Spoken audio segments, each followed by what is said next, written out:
Alright, so that's 3 arrowheads, 3 arrows, but 2 broadheads from the same medium. I'd like to try 3 different materials. I think I got an idea. Forgot my keys, and that's exactly what I'm looking for. I think I have a bunch of old keys. So let's see if my wife knows where our stash of old keys are.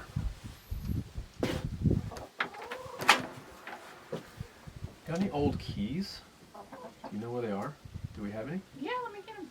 Really? Sweet. Thanks, honey. I don't know. I'll look through it and see.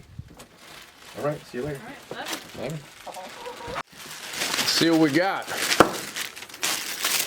What's this?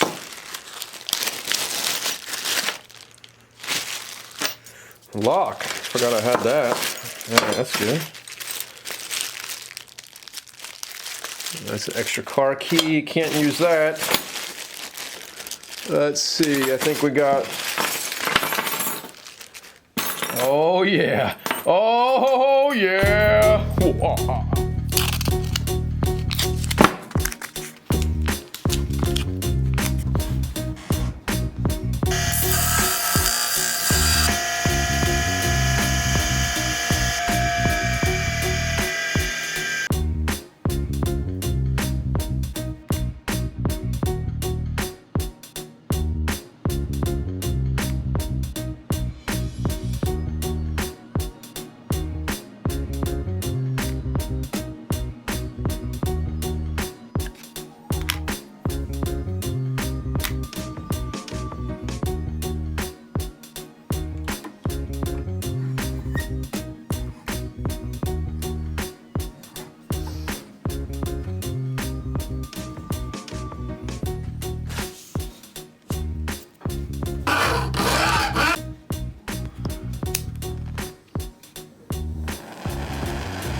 All right, so a key makes a pretty good arrowhead.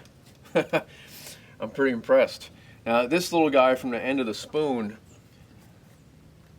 you know, I think in all fairness, I think I could have ripped it out. I can't take it out right now.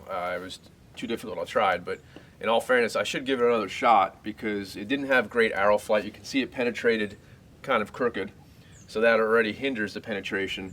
And I didn't smooth this transition that well as I did these. So if I spent more time on that, and if I get better arrow flight out of this, if I worked with this arrow a little better, this broadhead would still do the job. It would penetrate just as good as these guys. But this key surprised me. So that just shows you there's a few options for improvised arrowheads.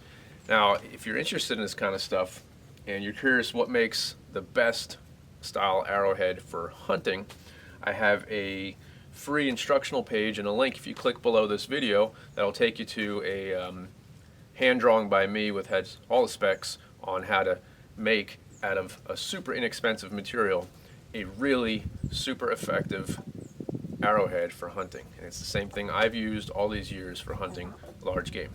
Thanks for watching, guys. I'll see you next time.